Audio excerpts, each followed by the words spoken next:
Hello everyone, welcome back to another little late night live stream. Feels like lately I've been having less and less time to do these, but we make it work.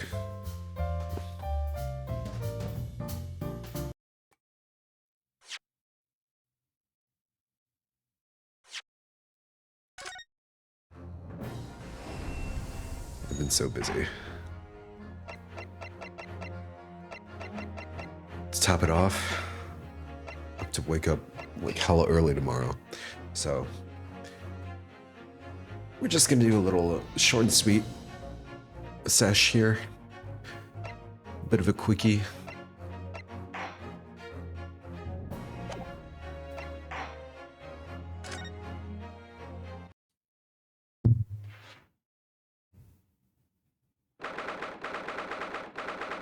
And here we are, right after.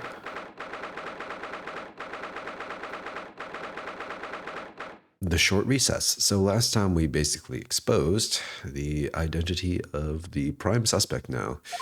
The photographer. I'm so sorry, Susato. I should have told you about the toxin. Ray. You have a strong sense of responsibility, I know. That's why you decided to shoulder the burden alone. No, that's not it at all. I was scared of my failure coming to light, that's all. So I hoped to retrieve the substance from the Englishwoman before anyone found out.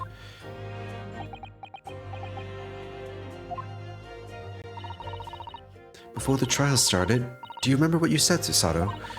That you had no doubt in your mind about my innocence, that you'd stand by me to the last. I remember. And yet I didn't deserve your trust in me. I hid important details from you, Susato. I completely betrayed your faith in me. Hit me, Susato. I deserve it. Now, in fact, throw me to the floor. Oh, here we go. Signature Susato throw. Oh my god. Ray, you're looking like you want it now. Really bad. I'm no better, you know. Oh. Even though in my heart I knew you'd pulled the knife blade from Miss Brett's back, there was just a brief moment when, in my mind, I doubted you. Susato, I'm sorry. After I stood here and promised you that I'd stand by you and always be on your side, I betrayed your faith in me too. And as such, I failed you as a lawyer. Oh, no, no, no. I think the situation has taught both of you a valuable lesson. The animations are so good. Placing your unbridled faith in another is no easy task. Yes, Father. That fact has certainly struck home. Which is why I can see more clearly now. So, Ray? Yes? Can you find it in your heart to forgive me?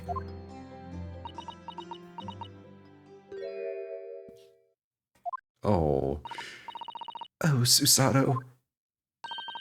You know you'll always be a gallant, dashing lawyer in my eyes now. Oh, Ray.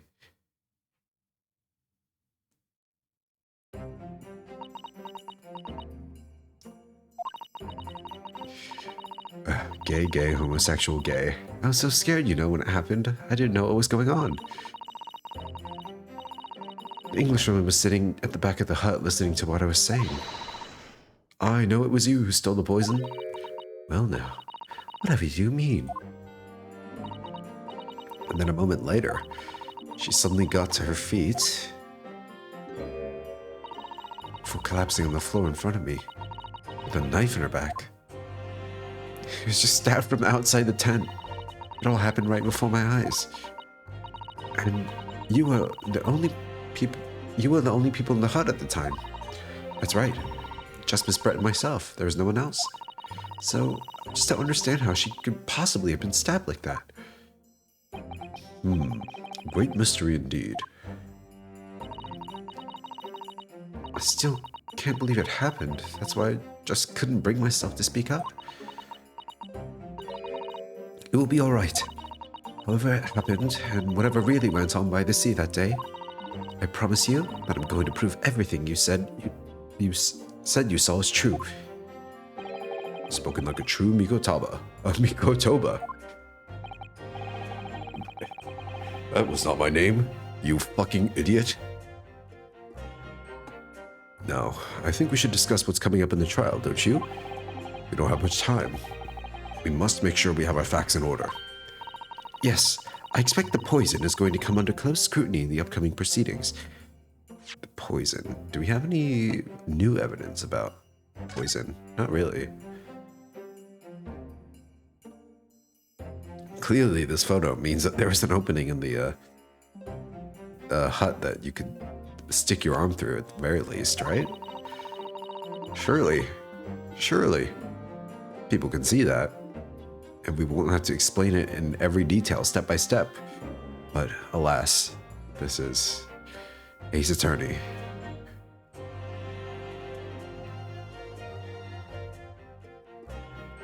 Where the judge is dumb, and the audience is even dumber. Is that what you call people sitting in a courtroom? An audience? I feel like that's not the right word. It's eluding me. I swear there's a word for people who attend and watch trials. Anyway. The trouble is, it's a completely new laboratory synthesized blend of alkaloids. The police won't have any way of testing for it. Oh, I see. Yes, without this chemical reagent, it's impossible to detect the toxin. Chemical reagent? I sent a colleague of mine off some earlier to deliver it to police headquarters, so you have it right now. I think perhaps you should have some as well, though, just in case. Can we just, like, pour it on stuff? We splash it on people? What's the matter, Sasato? You're suddenly very quiet. It's this newspaper article. Exclusive, deadly poison stolen from Yume Medical Research Laboratory. Or would it be laboratory? I'm wondering how the information got out, given that it was a government secret. It was all the Englishwoman's doing. What? Yeah, blame the British. It was when the professor and Soseki-san were being interviewed at the laboratory.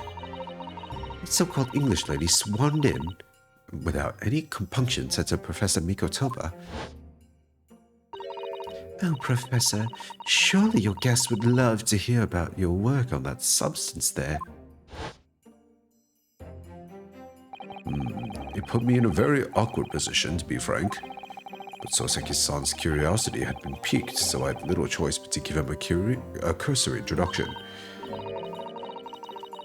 So then, Soseki-san knew about the poison?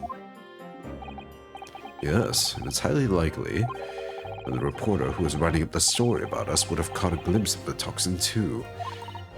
Guys, what if that blue splotch on the reporter's hand that we saw,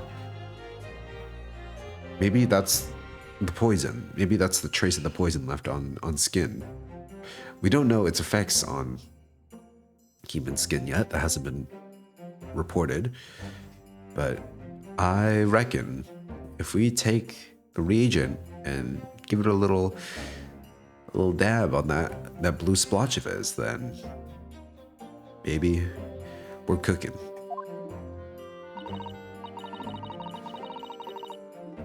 By the way, did that reporter join you all when you went to the beach? Oh, no, I don't remember the reporter being there.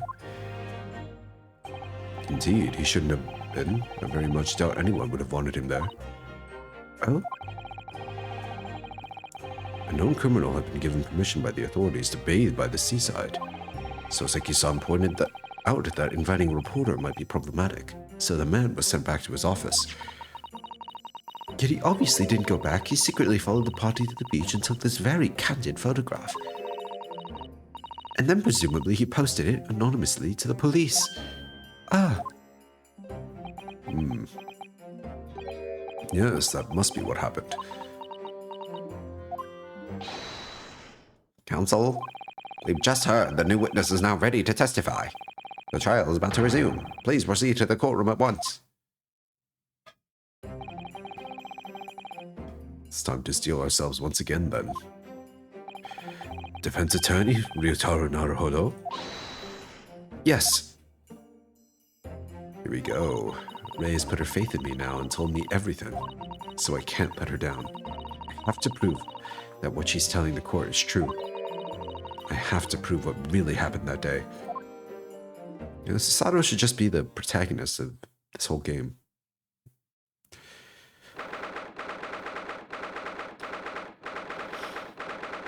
Ryunosuke had his time.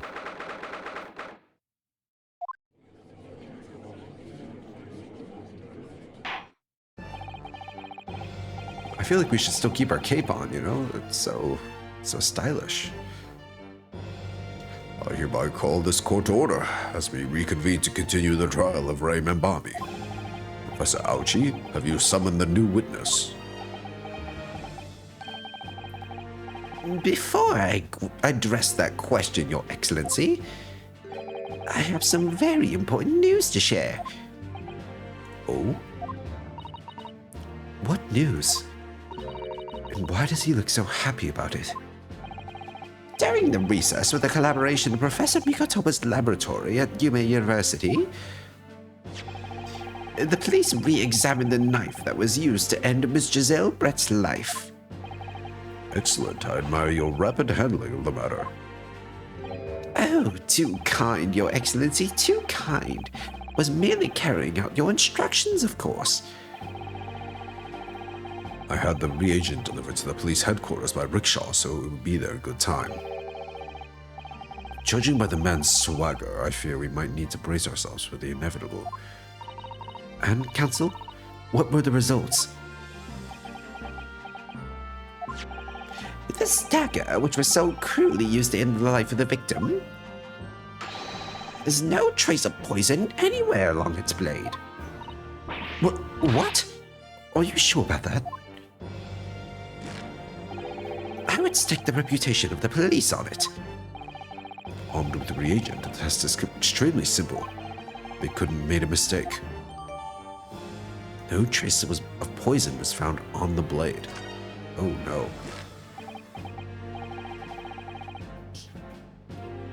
In short, the accused's feeble excuse earlier has been utterly destroyed.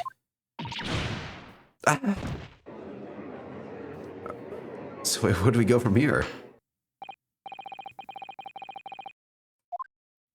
I guess we just have to work with the new witness then. All right. Very well, officer, bring in the witness. There's hope. No trace of poison on the knife. But if that's really the case,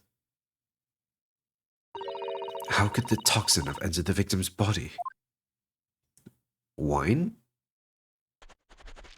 There was a glass of wine in the ground. Witness, please state your name and occupation for the court.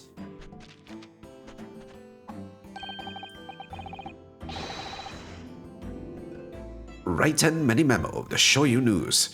I'm what people like to call a giorno. What's a giorno, Father? Do you know? Oh, he's the protagonist of JoJo's Bizarre Adventure, Part 5, Golden Wind, don't you know? It's simply a contraction of journalist. I'm where the news breaks, putting pen to paper to catch those scoops so they're in print the next morning. Yo, what the fuck? Strongest suspenders known to man? They don't call me the hero of the Herald for nothing. The nice guy of news. Oh, so, it was you who took this photograph, was it? Well, what have we here? I'm sorry? Oh, brace yourselves, people. Many memos sent as a scoop in the offing. Female student up to foul play, defended by curiously handsome young lawyer in Supreme Court. You're right, I am handsome. The readers will lap this up. We'll set it above the fold at 72 point in a 5-leg format for the morning edition. Huh? Right then, let's start with your name. Oh, it's Ryutaro Naruhodo.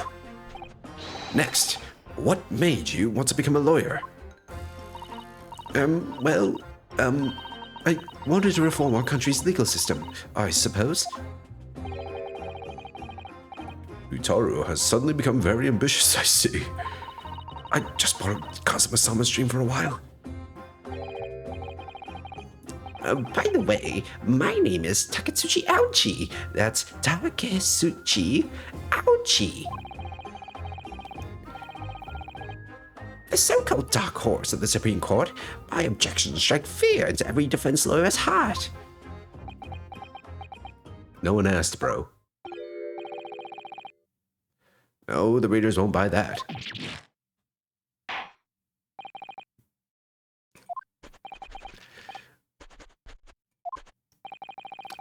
What this court demands to know is whether or not you were responsible for the taking of this picture.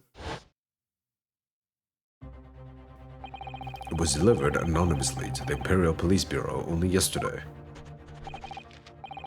Yeah, I wouldn't be a journal if I didn't click quick when presented with a scoop like that now. Would I? Sometimes stories call out to me. Sometimes I have to chase them down, but either way, you gotta be fast. Fast legs to run with and a fast hand to write with. It's no good if you don't note it down, I always say. That's what I call my many-memoism. Many-memoism. Ah yes, I remember your face. We met that day when you were interviewing myself in Soseki-san. So he was there. He heard about the poison. That's right. That was me, Many-Memo again. But you were supposed to be going back to the Shoyu news offices after our meeting. But the scoop is, I didn't. Because that Englishwoman's words had piqued my journalistic interest. Rose can get like lead poisoning. I'm sure they didn't have graphite pencils back in the day. Did they? How old are graphite pencils? He keeps touching his pencil to his tongue. Miss Brett's words. A criminal left to do as she pleases. Just because she happens to be a British citizen? It's horse dung. This country's judiciary is rotten to the core. The Supreme Court's rulings aren't worth the paper they're written on. The police are just imperial pawns. Stay your tongue, young man. There are complex political issues at play. Well, anyway, I quickly jotted down those words she said in my memo pad. Are you ready? I'll read it out. It's all here. Right, here goes. I should like to go with everyone to see your country's coast. Serious criminal going on some junket. The people need to know about this. And that's why I decided to sneak after them. To get the woman's stories, we're gonna hammer her in the press. You mean to say that you did indeed witness it firsthand? A grim scene portrayed in this photograph. Oh yes, I saw it with my very own Jono eyes. From start to finish, through the viewfinder of my trusty camera. Thank you, Many-Memo-san. You will now give a formal testimony before the court. You will state exactly what it is that you witnessed of the events surrounding Miss Brett's death.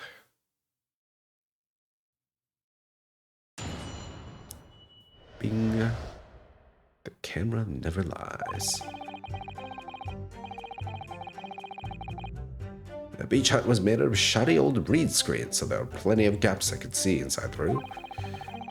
The Englishwoman was sitting on a stool when the student girl came in and started arguing with her. Seconds later, the girl pulled out a knife, throwing the Englishman to the floor as she stabbed her in the back. Is no one going to question the blue stain on his hand? My smoldering Jono spirit burst into flames. Quick as a flash, I whipped out my camera, ready to click. Pulled apart the rough weave of one of the screens and poked the lens through them for the perfect shot.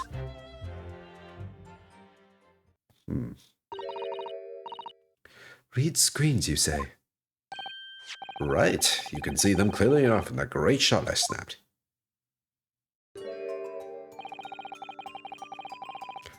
The hut walls were just screens made of coarsely woven reeds. Yes, it allows the breeze to pass through and bring some relief from the summer heat. And it was a breeze for me to poke my camera through and see the whole thing hotting up. Ignoring for the time being the appalling invasion of privacy involved, did you witness everything that happened from the moment the defendant entered the hut?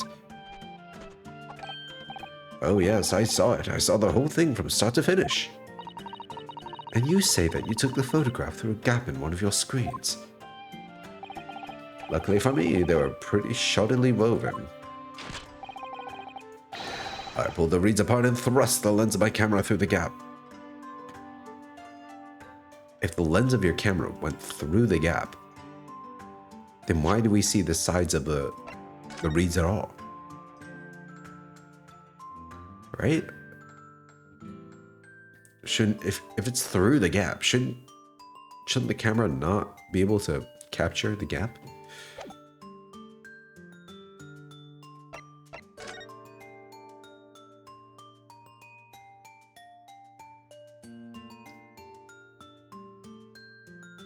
Also, you can't really see any big gap in here. The only gap is the tiny one in the tiny one right in the back.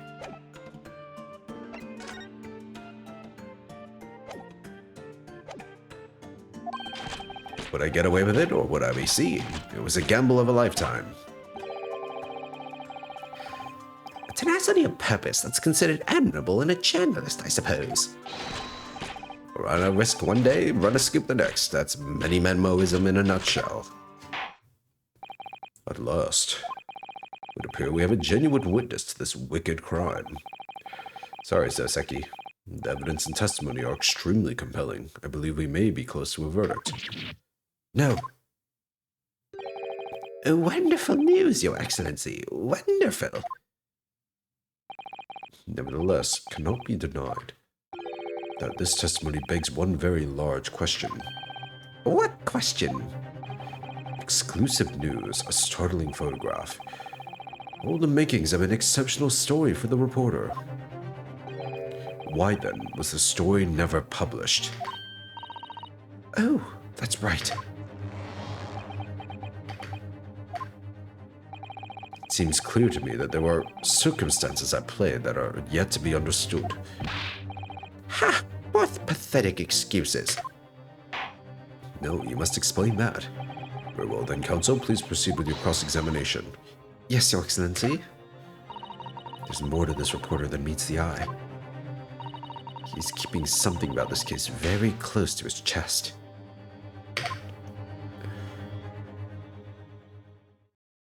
His chest that he loves to slap with suspenders.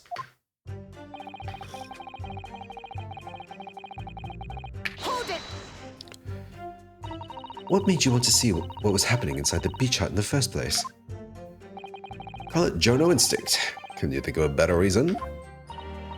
Oh, I don't know. Perhaps because as well as being a proven criminal, the person inside was a young woman.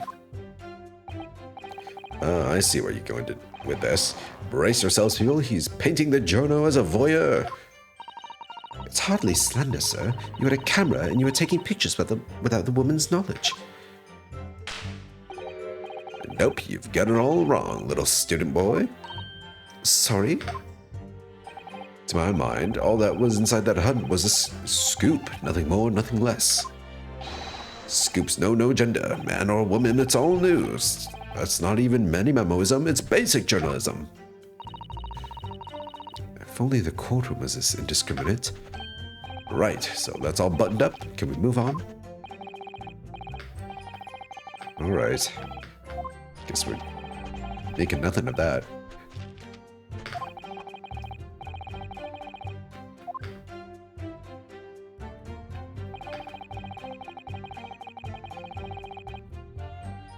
Sitting on a stool.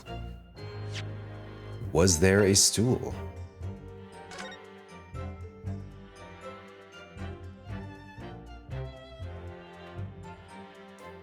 Yes, there was a stool, but her back was directly to this gap here. So how did you know what she was sitting on? And you wouldn't have been able to see anything if her back was directly to the gap. Hold it! So you actually saw Mimbani-san entering the hut? Yep, and she was raging like my Jono spirit. And the argument you mentioned, what was that about exactly?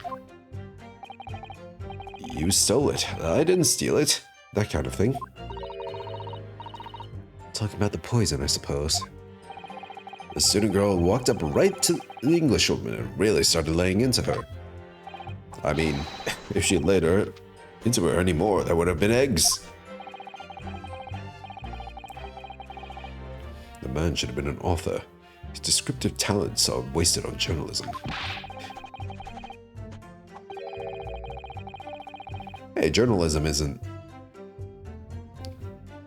a waste of talent? But the student's rantings fell on deaf ears, like a Japanese person listening to English for the first time. He really ought to work on his similes first, though, to be honest. Anyway, the point is, that woman in the dock was mightily angry. And her temper finally got the better of her, it seems. Dear me. Which was the climactic moment that I caught on film. Dude, how many pencils are you gonna break? Hold it! Okay, how could she stab her in the back if her back was to the wall? Do you swear before this court that you actually saw the precise moment when the stabbing took place? Ha! The precise moment. I didn't see just that. I saw the whole hellish scene play out, from start to finish. I have here a simple plan of the beach hut. Oh, this is new. Yes, please give it to us so I can throw it back into your face. Right you are. It's all here in my mini memo pad. When I first peered into the hut, I'm sure that the Englishwoman was on this stool at the back of the hut here. Yes, the accuser's testimony confirmed that. She just sat at the back of the hut, smiling sweetly, is what I have noted down.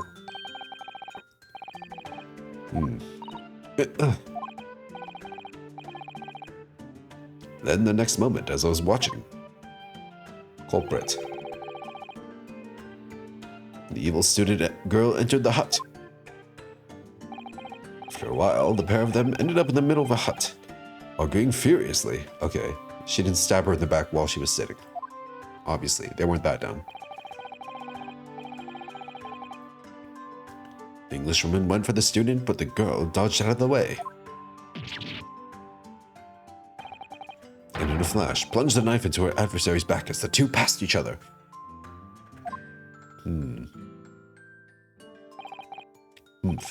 What you describe as a grim crime indeed. Now, does that contradict anything we have? This? Maybe not. Nothing explains the wine, though. What about this?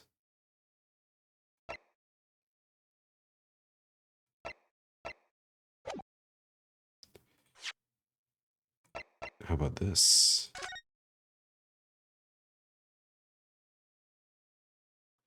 Yeah, that seems to check out. I don't really know.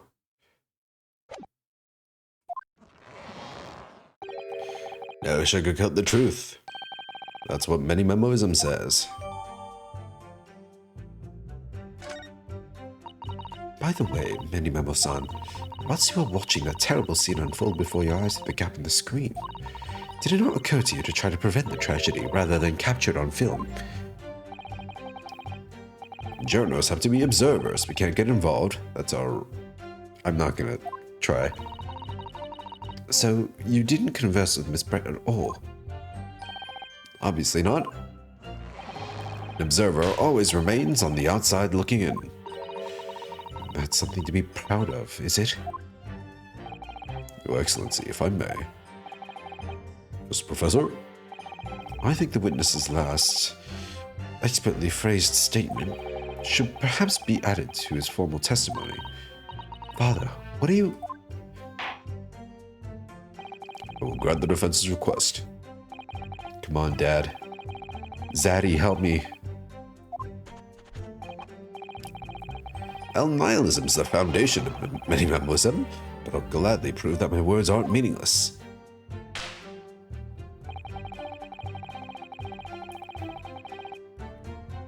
You never once set foot in the hut, nor spoke with the Englishwoman. Oh, I meant to go back.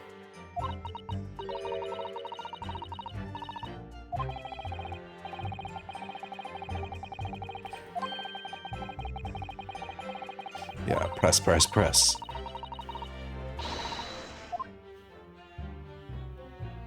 Always press.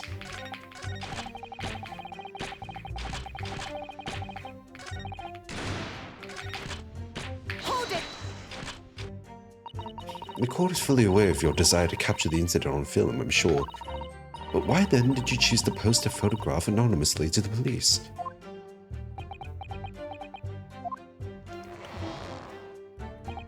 I'm afraid I don't understand a word that's coming out of your mouth. Play dumb. Classic. I'm asking why, as a journalist, you decided not to make a story out of the incident. Think of me as a sculptor who makes art out of the sordid private details of other people's lives. But I never discuss my own personal life on principle. I mean, it's basic minimalism. It's not something to boast about. Uh-huh.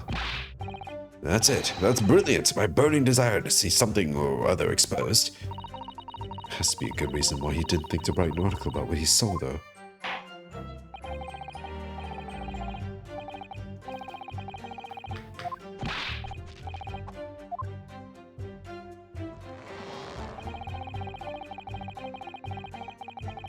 Hold it!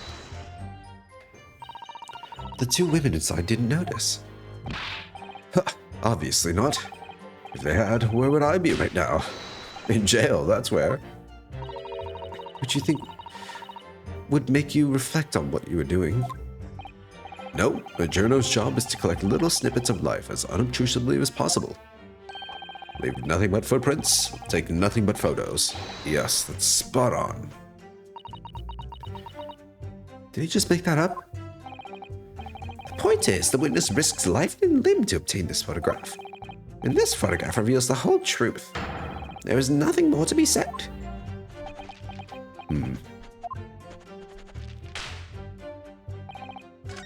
Oh, god damn it. Okay, yeah. Let's skip through this again. Go to the end. So that was a silly goose and did not press this one. Hold it! Really? You didn't set foot inside the hut at all? Are you quite sure about that? Are you sure about that?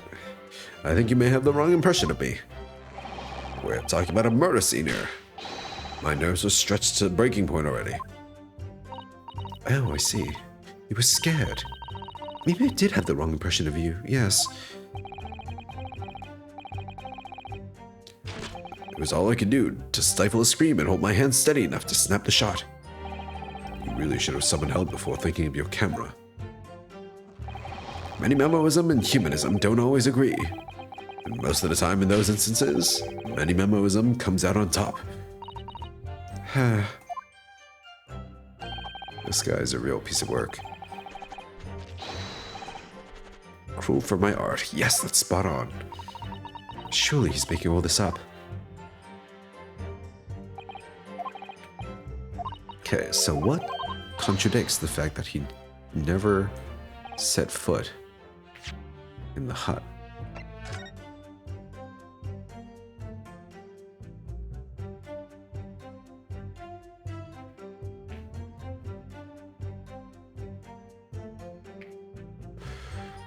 Well,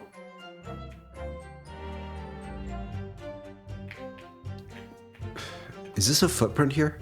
Probably.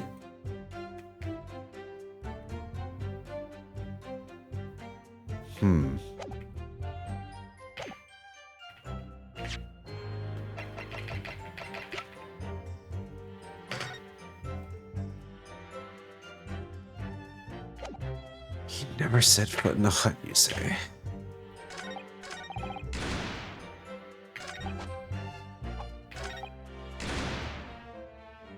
We just have him break his pencil over and over again.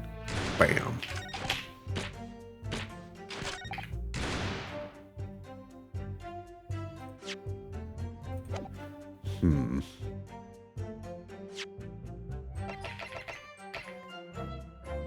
I do want to examine this first, though. The label appears to be written in a foreign language that I don't know. It's German, so your knowledge of English is going to be of little help here, I'm afraid. Can you just have written medicine on it in Japanese? Then we'd all be able to read it. German is the international language of medicine, my dear. It was? Huh. But yes, I can certainly see the merit in labeling the bottle in Japanese. Though I'm not sure medicine would be entirely appropriate.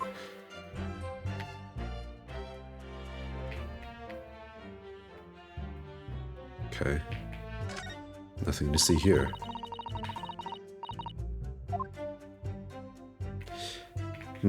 Okay.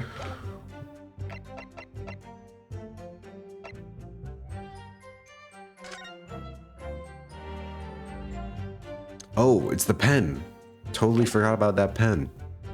That's his pen inside, yeah?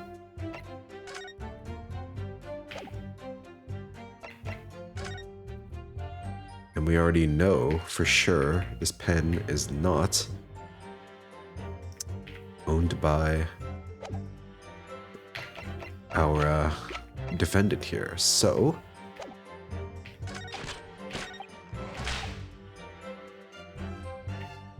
we will present this pen. Objection! Many Memo-san, until now I've had a firm belief that newspapers are in business of uncovering and publishing the truth. You're spot on there. The press doesn't lie, which is why I'm proud to wear the emblem of the Shoyu News on my arm. Well, that's gonna backfire on you, buddy. In a way, that's more many memoism. Sadly, though, it seems the journalists who write for those papers don't always share the same passion for the truth. What are you suggesting with those recriminatory words, Counsel? Many Memo-san, do you recognize this fountain pen? This pen was found at the scene of Miss Brett's death. In fact, the murdered victim was gripping it in her hand as she died. Oh, what are you? If you look at the barrel of the pen, you'll notice that its owner's initials are engraved in there. R.M. Yes, thank you for bringing that up, Counsel. The initials of the accused remember me. It is coincidence, I wonder, that your initials are also R.M. Right and many memo, R.M. That's horse dung. Can't you see? One of the central tenets of many memoism is being a pencil user. And yet, as the court will clearly be able to see, on your right hand, oh, that's pen ink, there's a very obvious blue ink stain. It would appear that you must have rather carelessly left it somewhere recently. Your favorite fountain pen, that is. Oh, see, horse dung. Many Memo-san, is it not the case that before she died, you met with Giselle Brett in that beach hut? Objection! You poisoned her wine? You poisoned her wine and then stabbed her in the back from outside the hut to make it seem like she got poisoned by the blade. Boom. Case closed. I got him. He's so good. How does he do it? Yo, it's me, D, the genius.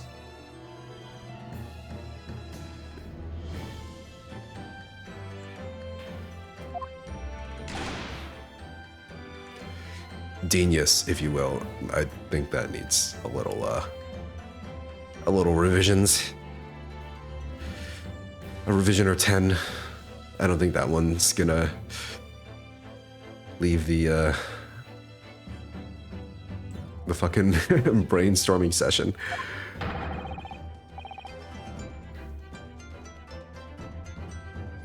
Yeah, I'm doing a little early today. Trying to shake it up. Maybe I'll keep on doing this. Because honestly, it's probably better this way, for me at least.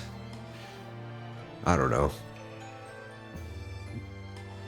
Especially nowadays, I have to wake up early a lot more often, so if I do want to stream without absolutely killing my health, then this is the best way to do it, right?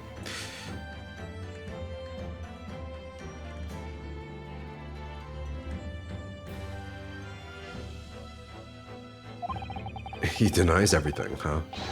There must be as many people with the initials RM as there are stars in the night sky.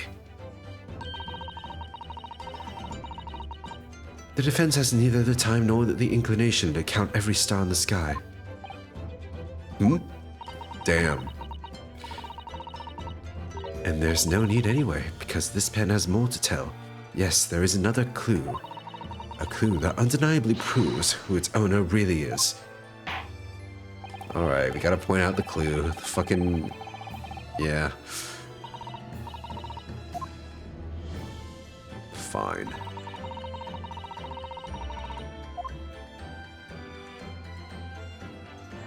Boom, baby. Wait, no. I can't just click it. I have to... yeah, okay. Pretty sure I already analyzed it.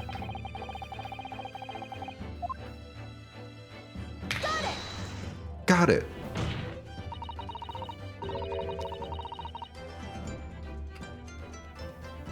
Let's go, girl. As well as the initials, there's also an emblem on this fountain pen.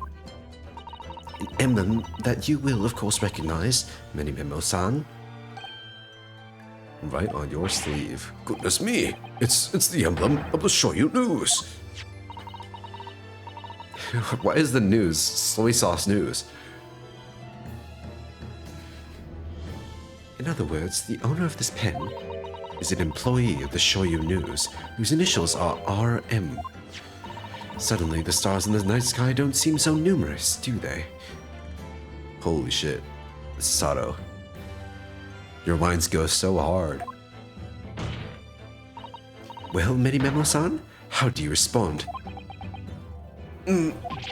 No! Bro has no ass.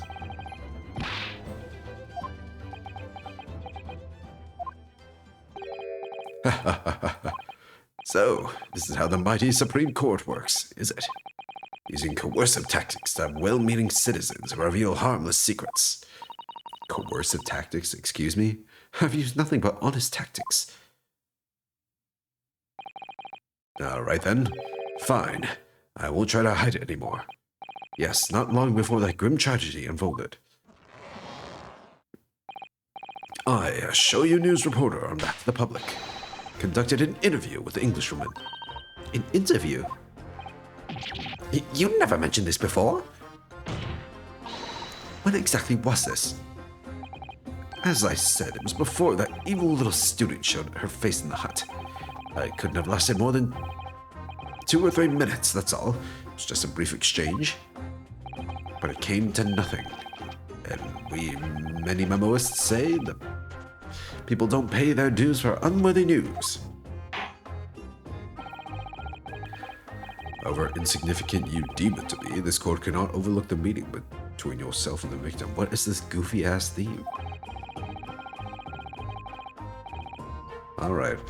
Testify, man. Testify. What do you mean condition?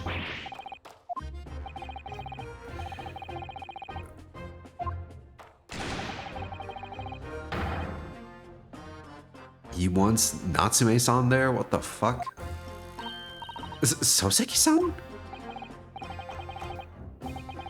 That man has a secret of his own, and brace yourselves, because it's not a harmless one. It's big. Uh-oh. What?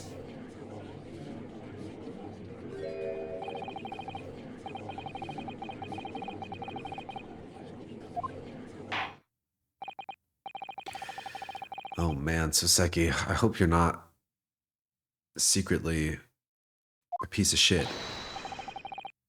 You're just a goofy little guy in my eyes. For now.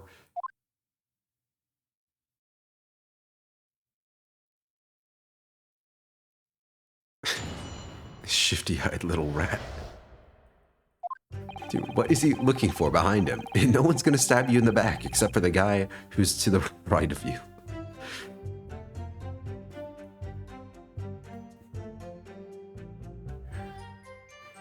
I asked the Englishwoman for an interview, but she declined, so I left the hut without making a fuss.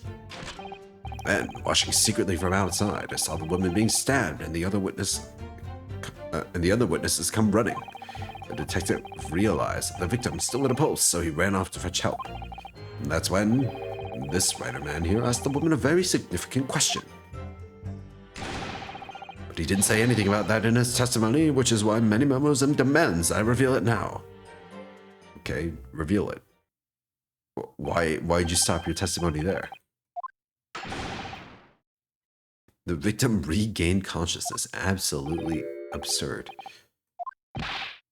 And when she did, you decided to ask her a question? That's, true. What? He did. And that's not all. This woman gave him a very definite answer. An answer that incriminates the accused.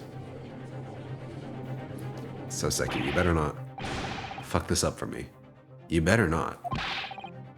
Why didn't you mention this before, you yokel hack? It wasn't even a conversation. Yes, I did pose the withering English rose a question. I don't deny it. But she could no longer speak. She was barely conscious, even.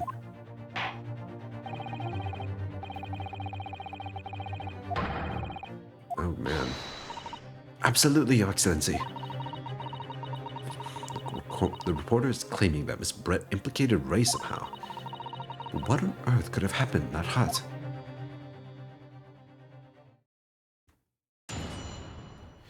Here you go. Is this where we, compress reactions? Hold it! You asked her for an interview, you say? Well, of course I did. I wanted to ask her about the incident she was involved in at the end of last year. The one where she killed someone. Yes. That's not the way I phrased it. Many memoism calls for straight talking. Why did you murder Dr. Wilson? Is how I put it to her. Yes, that sort of talking is as straight as a ruler. Ask every question as if you're asking for a menu in a restaurant, I say. It's the best way. A veteran at the paper taught me that. And how did Miss Brett answer? With one simple phrase. Mystery is a woman's charm. Phew, that told me. So I waltzed right out of there. He was like, yep, not dealing with her. See ya. Really? Something about that doesn't quite seem to fit together. Leave every room as you're waltzing in a dance hall, I say. It's the best way. A veteran at the paper taught me that.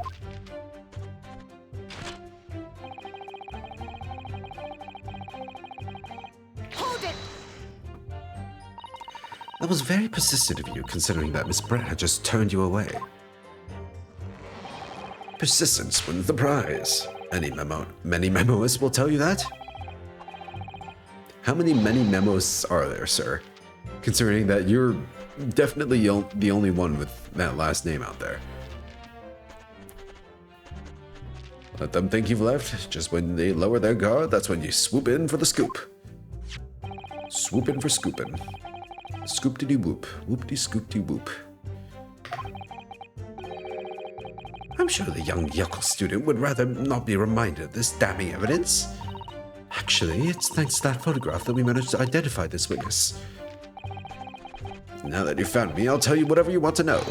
I've got nothing to hide. Sure about that, buddy? I'm sure.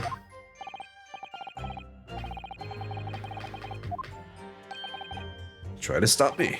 There's a story to tell here, and I'm going to tell it.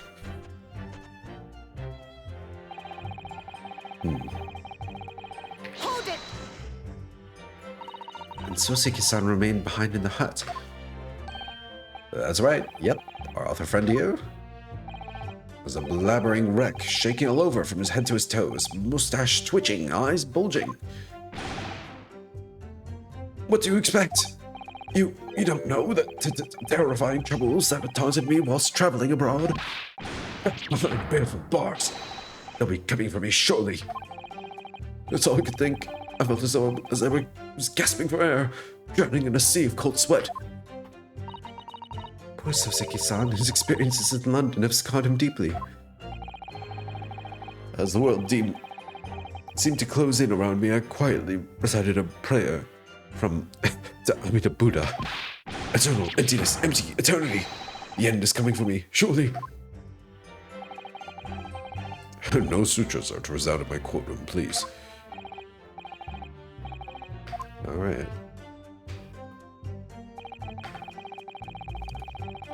Hold it! What question? What exactly did he say? Well now, you should hear that from the horse's mouth, I think. Don't you, Mr. Writer Man? Who that you yuckle hack? What did you say to her? What did you say to the dying Englishwoman? Well, in truth, I'd been catching crabs at the water's edge and building castles in the sand, you see. Well, the seaside is a place to be at leisure, I suppose. Even for a grown man. Catching crabs? Yum. But then all of a sudden, from that little beach hut, a young girl's panic-stricken cries for help pierced the air. Ray. I ran up to the beach to see what was happening, to find the defendant leaning over the collapsed victim. As soon as Inspector Hosonaga saw Miss Brett on the ground, he sprinted off to get help. And then, just a moment later, I heard a faint moan. A moan from the dead Englishwoman. I nearly jumped out of my skin. But what did you ask her, Soseki-san? I asked her, who did this to you? Do not protract this any longer. How did the woman respond? She didn't. She said nothing in response.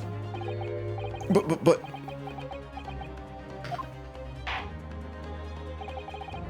When in the stand, you will answer the questions asked of you unambiguously.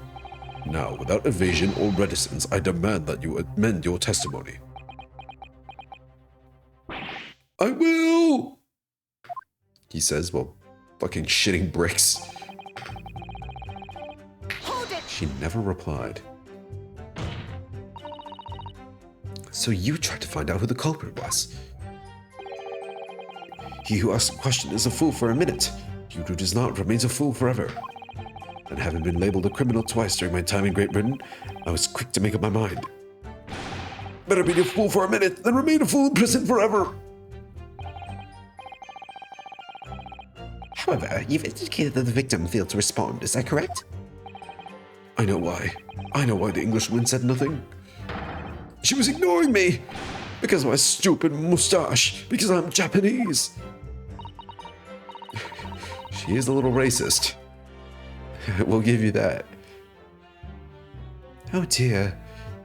Soseki-san has really developed a dislike for the English, it seems.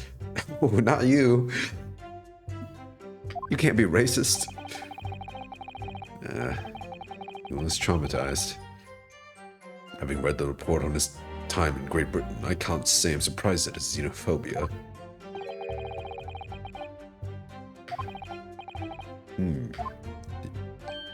She didn't ignore you. What did she do then? Did she point a finger?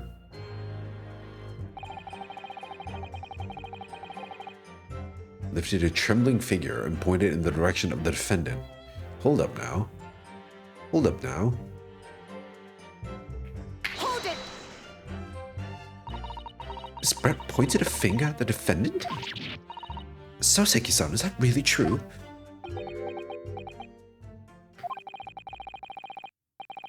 It's not easy to stand here and say this, but when we first entered the beach hut,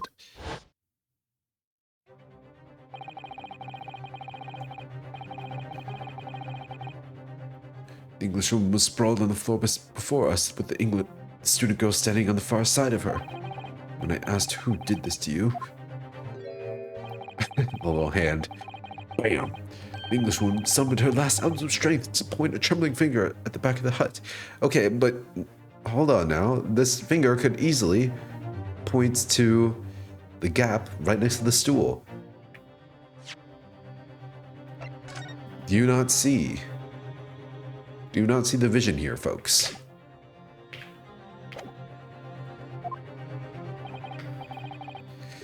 Can't be denied in the direction of the student girl who stands accused today. Well, shit.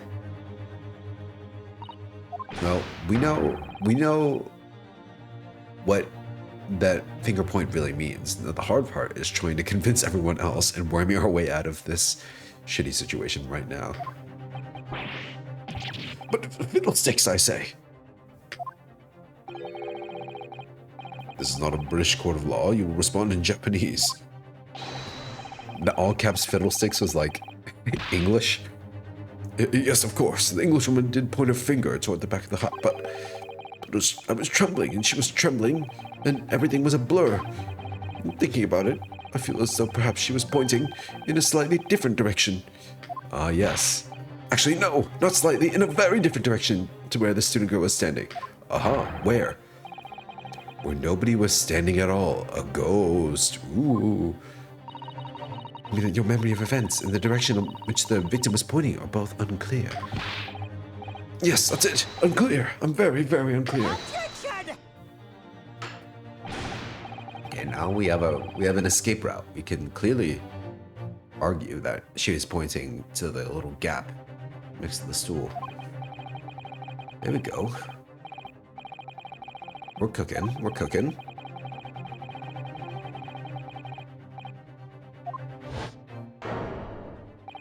Boom. As the court can see, there was no one other than the accused in the direction the victim was pointing. It is now abundantly clear that no one besides the accused could possibly have committed this crime.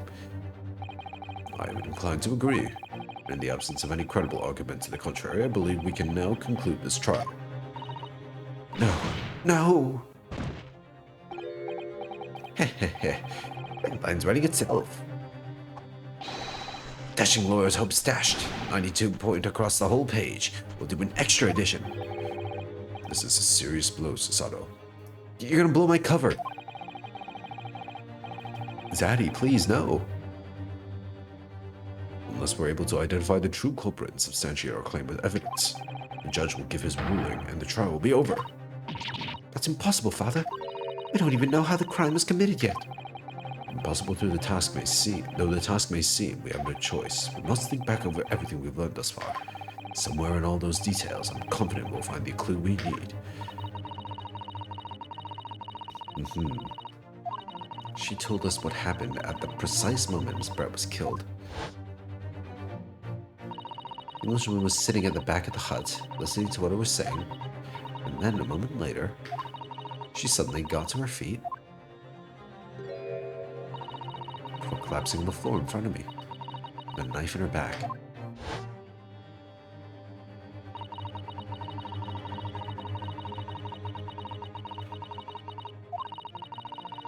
She was stabbed from the outside. Can anyone please see this?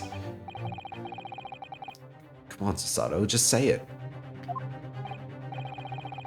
So, the gallant yokel student's luck finally runs out. Can't say I'm surprised. In that case, I am ready to deliver my final verdict on this matter. This is a crucial turning point now. If I can't establish what really happened, it's over. Where was the real culprit hiding? How did he or she stab the victim? I know how. Objection! Yeah.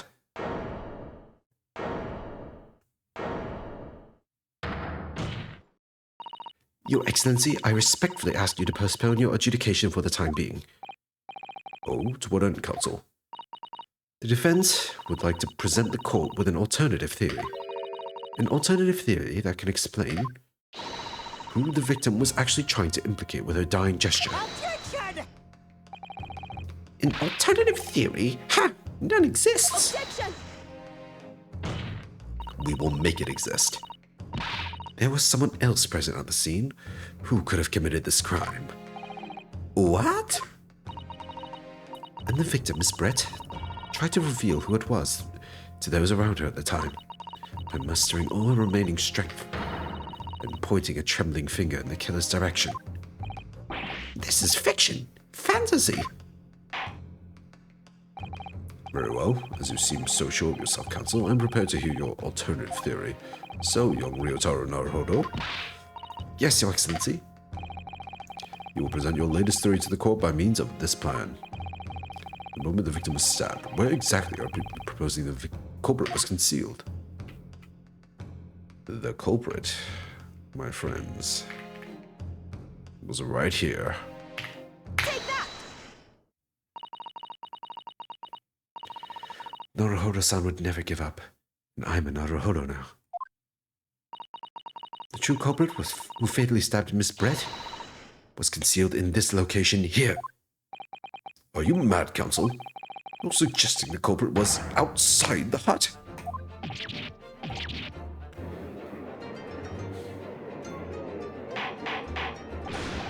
Order, order.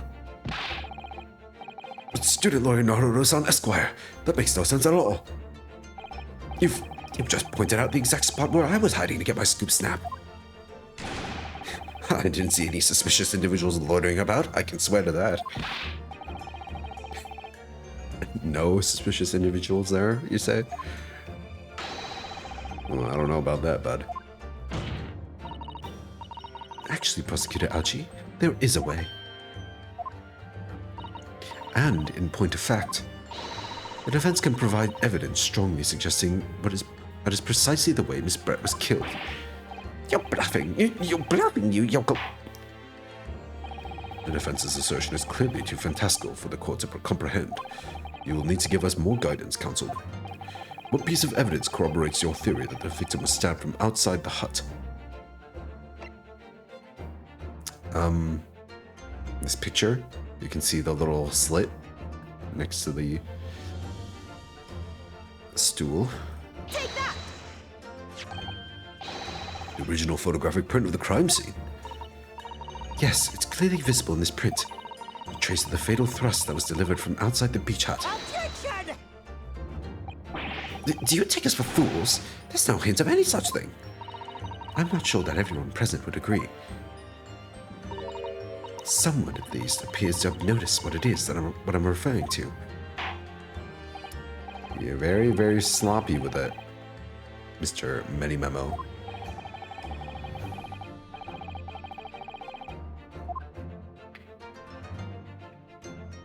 Take that! Look closely just here. Enhance. In the screen at the back of the hut, you can see the effects of a blade having been forced through the reeds. No, I can't see any such thing. Just say no, you can't see it, and then surely it will disappear. I present this evidence, and ultimate defense. Nuh-uh. Actually, nuh-uh, I don't see it. What are you, stupid?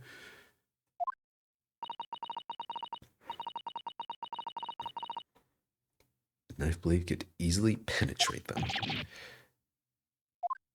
Extraordinary penetration.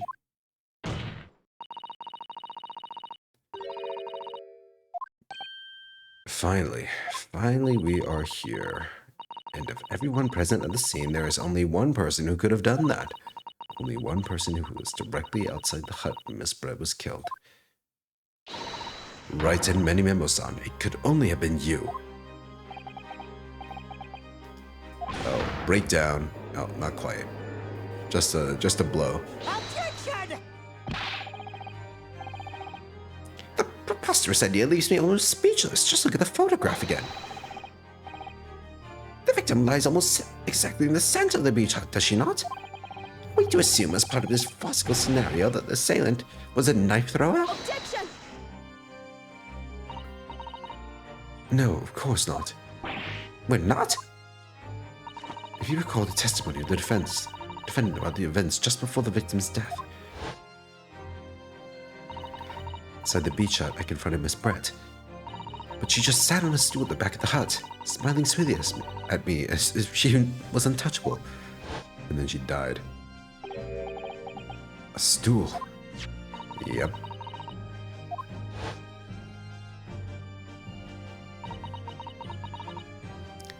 The slit in the reed screen would align perfectly with the back of a person who was sitting on that stool. My word. So, in fact, the victim was killed while sitting on that stool by a stab wound to her back delivered through the reed screen. When attacked, Miss Brett rose to her feet instinctively, but then, unable to speak, she collapsed on the floor in the middle of the hut before the defendant and Mami-san's appalled eyes. And that, Your Excellency, is the truth of what happened on the beach that day. How are you going to worm your way out of this one? By your silence, Benny Ramo-san, I take it that you don't deny the charge. Surely he's not done yet. Surely there's more for him. It would appear that we have the tacit admission of guilt from the witness. Accordingly, this court has successfully established the truth of this matter, which means the defendant, Memami-san, is innocent of the crime. Okay, hold on. There's still a few holes we need to patch up. How did she end up getting poisoned if the knife was never poisoned in the first place? I mean, to which I would obviously answer the wine was poisoned somehow. But I think that's how Raitan's going to try to get out of this one. He's like, oh, but I didn't poison her. She was also poisoned. Oh, how do you explain that? I stabbed her with the knife, but I didn't kill her with the stab, right? The poison killed her. Ooh. Oh, thank goodness. I finally made him cave. I must say, I've never been more proud. The Ouchie clan can... What of my growth? My growth of hope. Your growth is no more. It will remain bald forever. Full shave.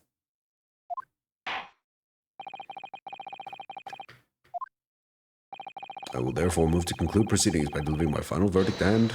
Hold it. Okay, here we go. Now he's gonna have an evil grin on his face.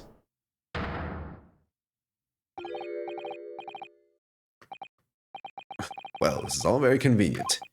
This is how the highest court in our mighty empire delivers justice, is it? Suppressing well-meaning citizens' freedom to speak and branding them as criminals. But we established the victim was stabbed from outside the hut through the reed-screened walls. And no one but you was in place at the time to have this hand on the hilt of the blade. It's a perfectly logical deduction. Location of whoever stabbed the Englishwoman does it. Well, it seems a little irrelevant now. Irrelevant? Where she was stabbed, how she was stabbed?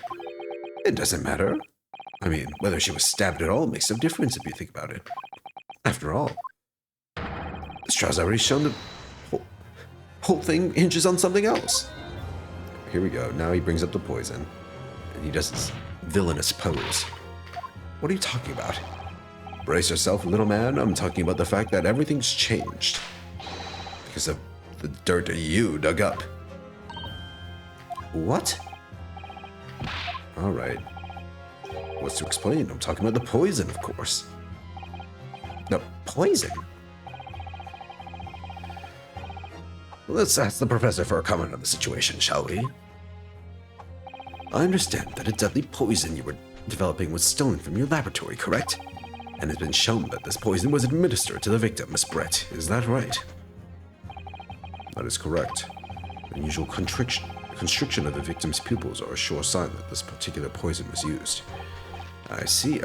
So, presumably that means that the victim already had the poison in her body before she was stabbed. And that her pupils were clearly constricted, it seems highly likely, yes. If she had been dead already, the poison could not have circulated in the blood. Wipes all the sweat out. How refreshing to hear the argument of a metropolitan mind. Precisely. It matters not a jot who stabbed the victim in whose back and with whose blade. Because, quite simply, the Englishwoman's life was taken not by the knife, but by the poison. Objection! But that can't be explained by the poison being on the blade, as I already... Objection! Forgotten already, have we, yokel? During these very proceedings, the laboratory of the professor at your side assisted in proving the blade of the weapon used to attack the victim had no trace of poison on it whatsoever. So let me get this down. The facts, as skillfully established by the defense in this trial, turn out to be a heavily making red herring. Is that about right? Well... Oh, Sasato, are you gonna ruin your back?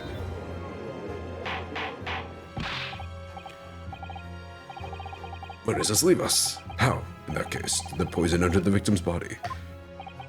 There was an undeniably obvious answer to that. The lady most likely imbibed it. You mean she drank it?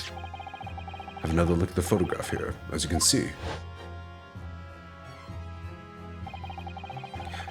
A bottle of carbonated water in a glass have been knocked... Oh, it's carbonated water, not wine.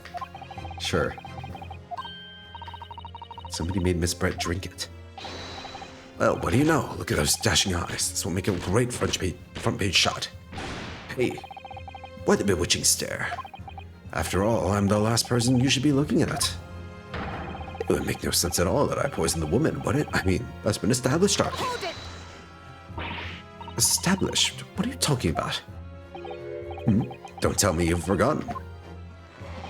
That's a little hard to believe, given that the person who established it was you. What are you talking about, bro? You already said you met with the victim. You could have easily put some poison in that bottle.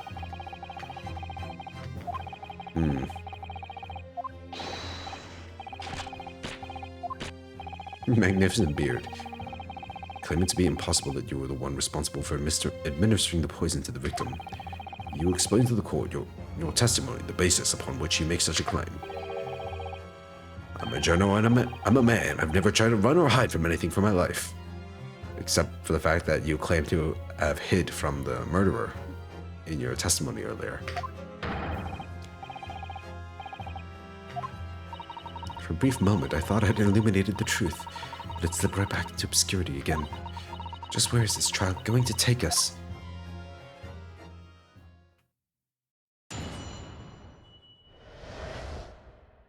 Complete innocence. Because why would I bother to stab the woman if I've already poisoned her? When I heard the student girl in that pompous English murderer arguing, it got my goat. If the courts weren't going to punish Brett for what she did, someone else would have to see justice done.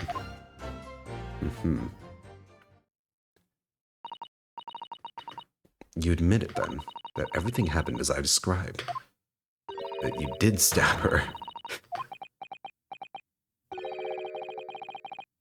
You can blame this miserable country of ours. What do you mean, blame the country? Okay, sure, but you did stab the guy. The gal. What kind of future can a country like that have? That's why I did it. I did what our pathetic leaders didn't have the guts to do. Slap bang in the middle of that charming lady's back, I plunged the blade with sweet justice right in there. Really, helping your case there, bud. I feel really, really awful about giving that false information in my testimony before, but as it turns out, there was somebody else who had it in for the victim and got to her before me. That's right, you guessed it. That pretty little student girl. Now there's a woman after my own heart. You're implicating Ray again. She's the one who gave the poison to the Englishwoman and ended her pitiful existence. And suddenly, snap! This journal here is off the hook. The argument is sound, certainly. If the witness had administered the poison himself, he need only have waited for it to take effect. Subsequently, stabbing the victim in the back would have been entirely nonsensical. And therefore, this report had nothing to do with the poisoning. Yes, it's all quite logical. That's right, it is. Logical and true. What, you've all seen the light? Justice at last. This is unbelievable. After I made so much progress in proving his guilt, is he going to get away with it now?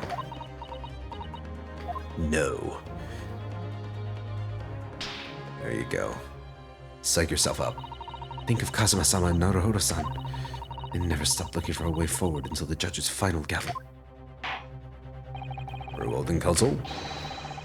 Alright, final cross-examination. You know, we never did the, multiple person,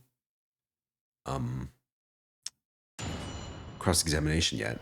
Like, we never pressed an interjection or something.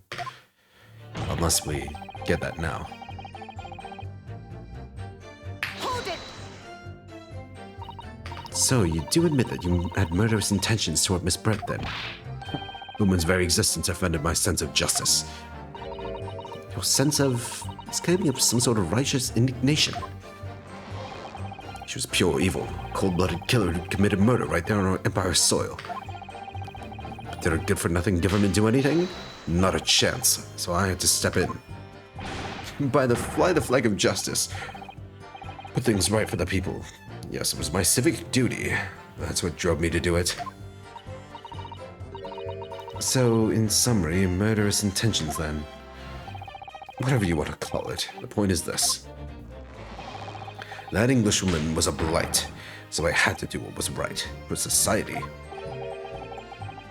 Yet a real wrong was done by the student girl in the dock, a crime for which she must pay. Obviously, because the poisoning was nothing to do with me at all.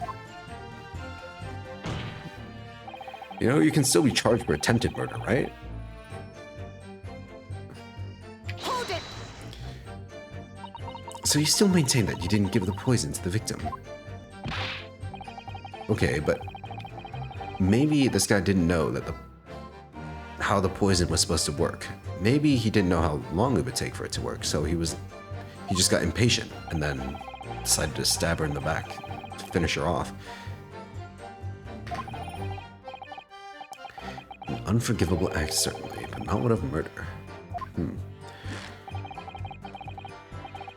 That's how the law works, you see, Yuckle. Who knows? Maybe you even learned something here today. 2 consecutive attempts on her life in the space of minutes. Quite a day for the victim. Do something that evil and you've got it coming. That's how the law works. The law of reckoning. That's not the kind of law this court upholds. You will reiterate as to why you compelled to stab the victim, then, witness. I feel like his motive was quite clear. He has the motive, he has the means. We just have to clear Ray, or prove that he poisoned her.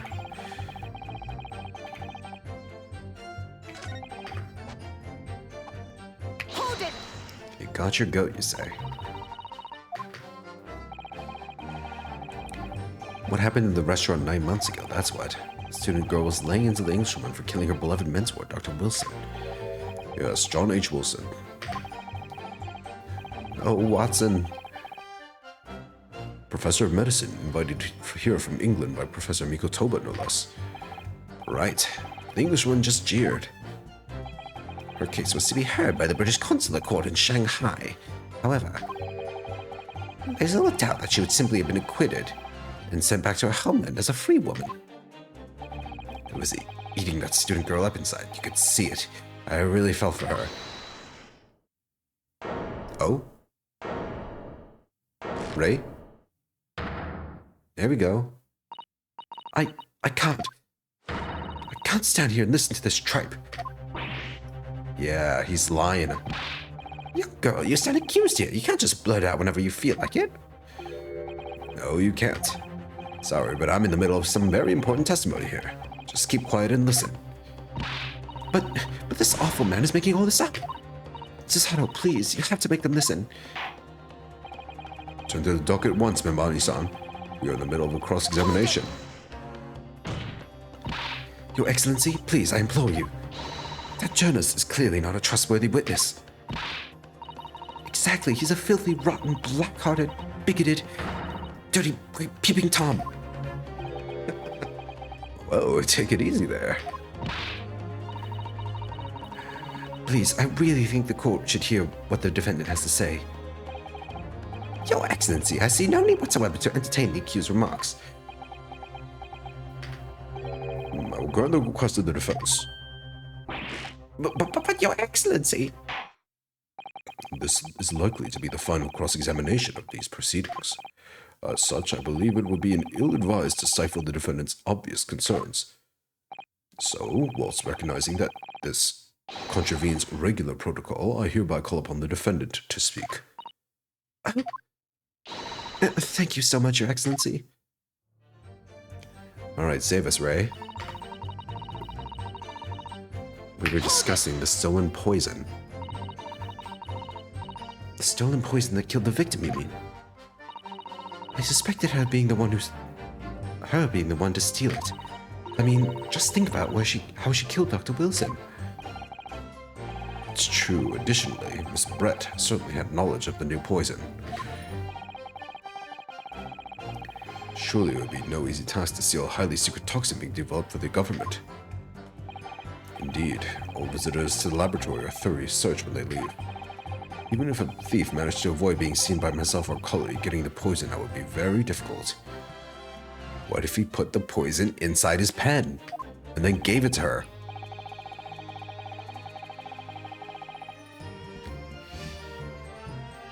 That's how he got all the ink on his hand. He poured out the pen ink sloppily. It got on his hand and then replaced it with the poison. There you go. As I left, I was searched from top to tail. Miss Brett rather bluntly revealed the existence of the toxin we've been developing, you see, since Oseki-san expressed such an interest in it. Look at them thinking, father and daughter. So cute. Obviously, I gave nothing away other than the fact that it was an extremely potent substance. Very ashamed of myself. It's just that I had a singularly terrible experience with a deadly poison. I wanted to look my old enemy in the eye, but surely you can understand that. To find out my suspicions were true, I confronted Miss Brent about the poison. I told her that there were to be an incident involving it somehow. It wouldn't just be the university. The military would be dragged into it. The whole government even would be a complete disaster. How did Miss Brent respond to your concerns? She just curled those beautiful lips of hers and she said she didn't know the first thing about it. In English, actually. Ah, yes, many memos-san. One small question if you don't mind. I do mind. Can't you see I'm busy? Clearly you were outside the beach hut listening in whilst the defendant and Miss Brett were conversing. Presumably then, it was you who wrote this article about what you'd heard. Exclusive deadly poison stolen from Yume Medical Research Laboratory. The story was published in this morning's edition of Shoyu News. The details are too accurate for it to have been written by anyone else. Sorry, don't know what you're talking about. Yes, look at this. The entire article. It's almost what I said to Miss Brett, word for word. Well, Many Memo-san? As a Giorno and as a citizen of a free country, I don't have to reveal my sources. That's a founding principle of many memos. Father's clearly right about this. Thanks for carrying me, Dad. The reporter did write that article, and he based it on what he overheard from outside the hut.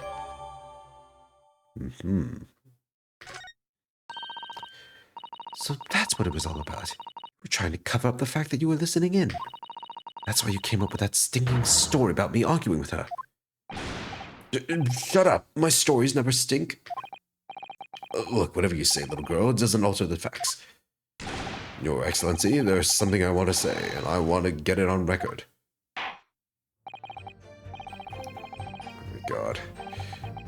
Oh, he's on edge now.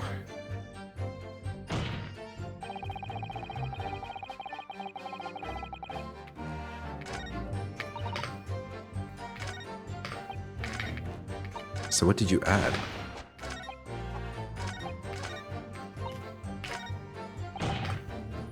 Hold it! Perhaps you doubted the efficacy of the poison and sought to make sure the victim would die. That's horse dung. What? That would be like pouring pepper on your Chinese ramen before you even tasted it. Completely reckless. Although, it might surprise you to learn that I am a bit of an impetuous pepper pourer as it happens. Once the victim had taken the poison, she would have been only minutes away from death. Yet this man then proceeded to stab her in the back as well. There has to have been a good reason for that. So let's examine the poison article. Deadly poison was secretly developed. Even the smallest amount entering the body, either via the mouth or via a wound from a poison-laced blade, would prove fatal in minutes.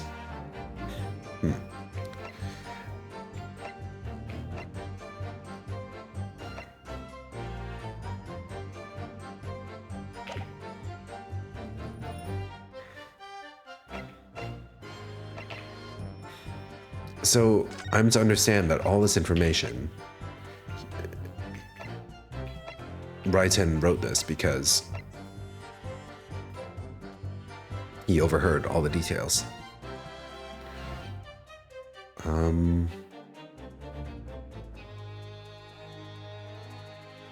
Onset of symptoms occurs in minutes. So onset of symptoms is not really how long it takes for them to die. Oh, it says fatal minutes. Okay. Interesting.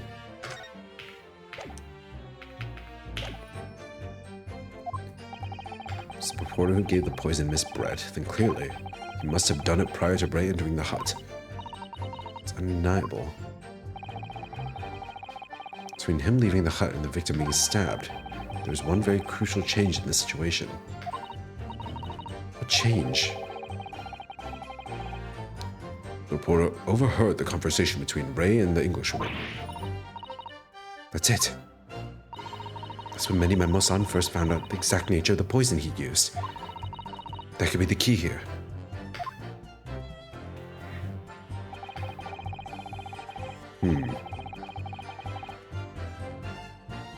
Reporter had no reason to stab her. On the face of it, that logic sounds entirely reasonable. There's no question that this man was responsible for Miss Brett's murder. Alright, so we have to explain why he stabbed her after she got poisoned.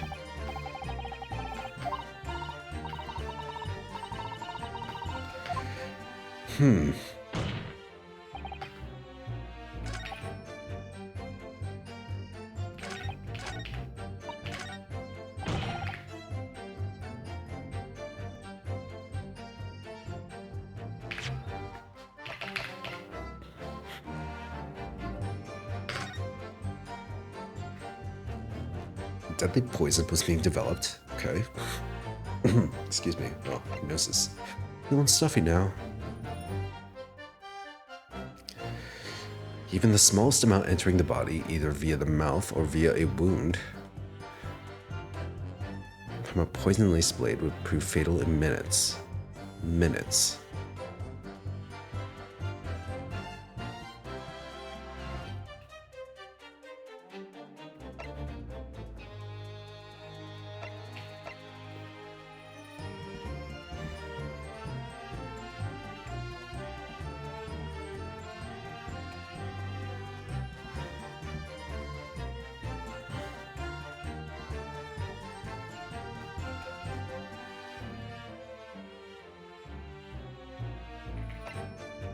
Maybe he tried to stab her because he thought that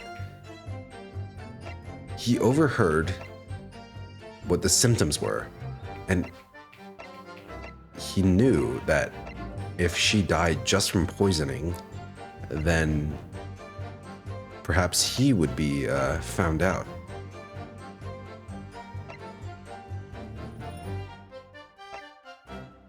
Because the poison is in the pen. I think that's it.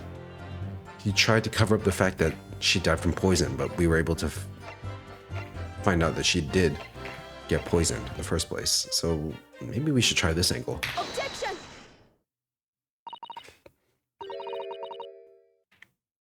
I can think of one reason. Before I explain, I'd like you to confirm something for the court. Did you glean all the information for this newspaper article from what you overheard outside the hut? Of course you did. There can be no question of that. After all, when we were all in our laboratory together, all that we were told is that it was a terrible toxin. And there is one more important fact to consider. According to the witness, Mimami-san's verbal attack against the victim began soon after she entered the hut. In other words, it would have been impossible for her to have slipped the poison into Miss Brett's drink. Objection! Where are you going with this, counsel? Memo-san has made it quite clear that he observed every single thing that happened in the beach hut. The bitch hut. Yeah, that's where people go to die.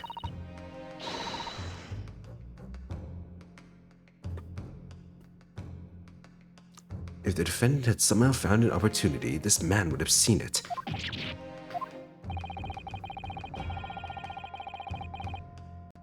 Miss Brett couldn't have imbibed the poison whilst the defendant was present. Ah. In fact, it must have been administered to her before Mimani-san entered the hut. Yes, very articulately put. When I walked into the hut, I immediately started to press Miss Brett about the poison.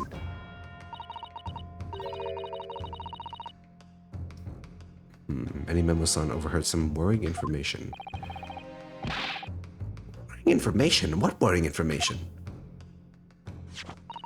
Information which he subsequently included in his newspaper article, namely, that the poison was being developed in strict secrecy, and that it couldn't be readily obtained. Oh, that.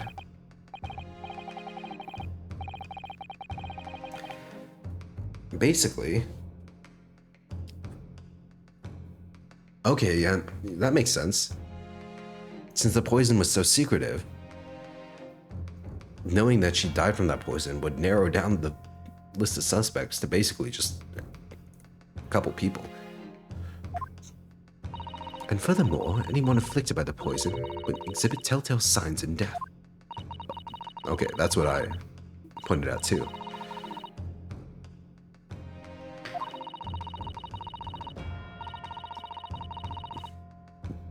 In other words, it would be clear that the victim's life had been ended by the use of this particular poison, which would reduce the number of suspects to only a handful of people. For one of my laboratories aware of the unique properties of the toxin we've been developing, none of them would be foolish enough to attempt to use it for some nefarious deed. Mimani-san being no exception. Therefore, we can conclude that whoever administered this unique poison to the victim was a layperson, unaware of its telltale properties.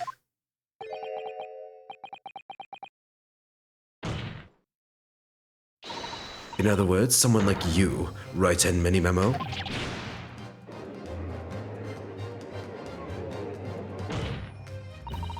It was you who stole the poison from the laboratory that day, and it was you who administered it to the unwitting victim, but you quickly realized that was a terrible mistake.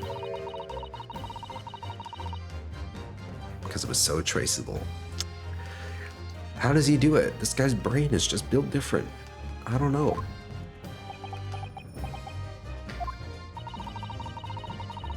As you listened in from the far side of the beach hut's thin walls, you learned of these facts. But you'd already given the victim the poison at that point. It was too late. So you hatched a plan to disguise your mistake. A plan that involved stabbing the victim in the back through the reed screen. Objection! But what good could that possibly do?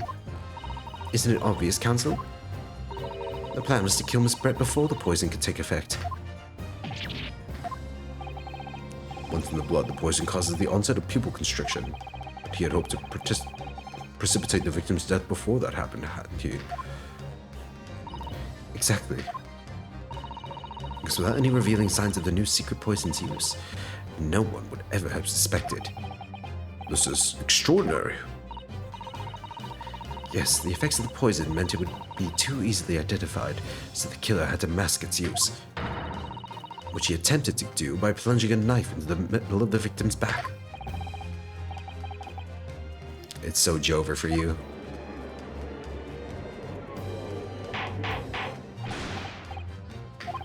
The argument presented is sound. The court is satisfied that it warrants consideration. Does the prosecution have a counter-argument it wishes to put forward? Well, there are a number of... yes, I counter completely. Objection! With what, buddy? The prosecution's evasive response clearly shows that in much the same way as he nurtures the remnants of his top knot, he's clinging to his last hope. Lost hope?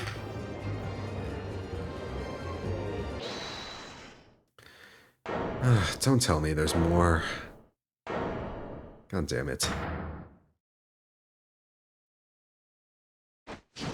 Oh, there you go. Yeah, stay mad.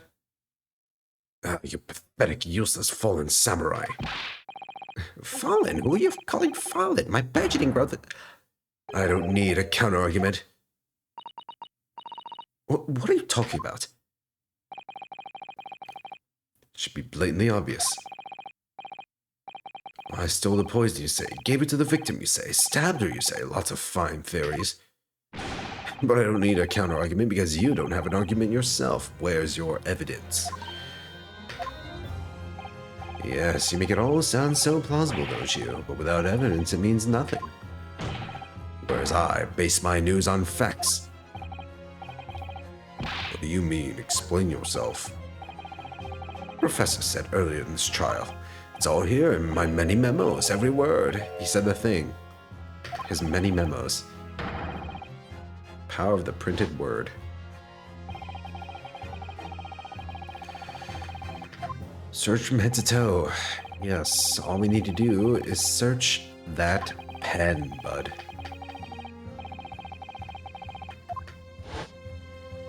Show me pen. Show me your huge pen.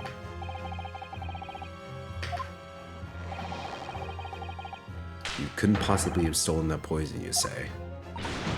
Doubt. Highly, highly doubt it.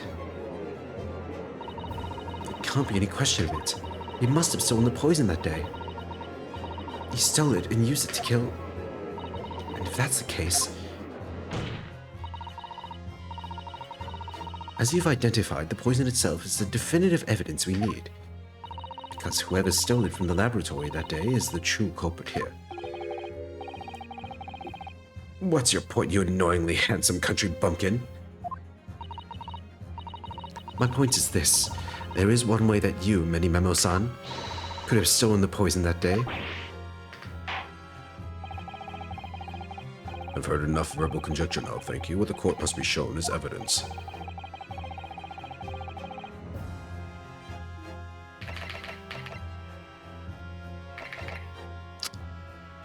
Let's present this. Take that! The proof, Your Excellency, is this fountain pen. How can that possibly be relevant? These magical pens somehow seem to have enough ink to write many thousands of kanji characters. I believe they arrived in our country for the first time some 15 years ago now. I swear by a weasel hair calligraphy brush and nothing else. These newfangled pens are merely a fad. Your weasel hair? Well, as a forward-thinking man of words, obviously I love my fountain pen. Suck up a soup con of sumptuous ink, and one's work is awash with words in the blink of an eye. That's right. Fountain pens have a small reservoir in the barrel, into which ink is sucked up to the nib of the pen in order to write that with later. There you go. Sucking up of ink. Yes, and just as it's possible to suck up ink into the reservoir, it's also possible to eject it through the nib again, of course. My word, can this really be? Well, Memo-san? And you saw the deadly poison before your eyes in the laboratory that day? You used your fountain pen, your very lifeblood, to steal some of it, didn't you? By siphoning the poison up through the nib and into the pen's reservoir. Objection! More absurdity that never happened. True, we've heard that there were procedures in place to prevent thefts like this from the laboratory. But would anyone have thought to look inside a fountain pen of all places? No, I'm a little ashamed to say. But for the fear of offending our guests, such a detailed search would not have been conducted. Well, this is quite startling, I must say. Alright, let's get to it. Come on, pick up the pace. Let's test the pen. Yes, dropped at the scene. When exactly was the pen dropped? The natural conclusion is that in your haste to act whilst the victim was distracted for a moment, you dropped the pen after you emptied the poison from it into her glass. Objection!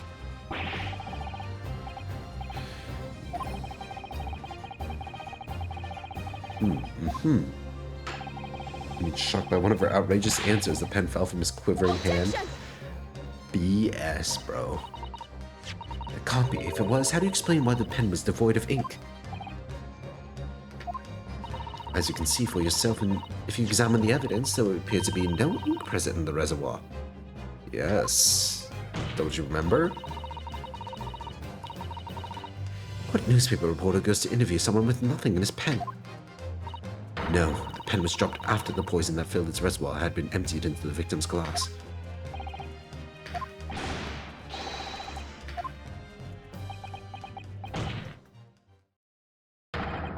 Whoa!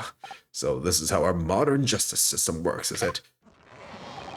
So what if the ink in my pen runs dry? So what if my pencil snaps?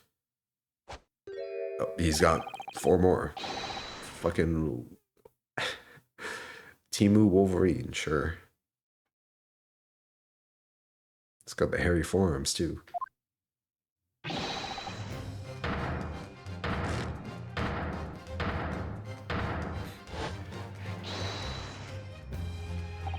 You claim I sucked the poison up into my pen? That's a wild speculation, nothing more. You thought you could bring down a fine, upstanding citizen with a trick like that? Think again. It's as though it's going to take one final decisive blow to finish this matter. As I see it, the situation is now very simple. Rest upon whether or not the witness did indeed steal the poison on the day in question, and therefore, it all depends upon whether or not the defense can prove that. Okay, yes, I can, but please, get on with it. Objection! Mini Memo-san, this is how a modern justice system works. What? In the courtroom, evidence is everything. Something you would do well to remember. Because we are well past the point of speculation at this stage, I assure you. Very well then. I call upon the defense to present the aforementioned evidence. This is it then. This will be the final piece in the puzzle. You can do this, girl.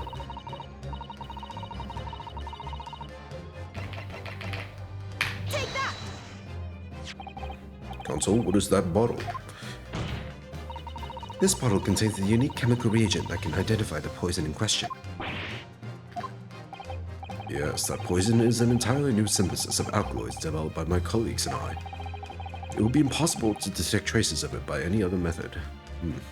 Casually developing bioweapons? Japan, what are you doing? Or from another perspective, simply with this chemical reagent, anybody at all could check for traces of the poison.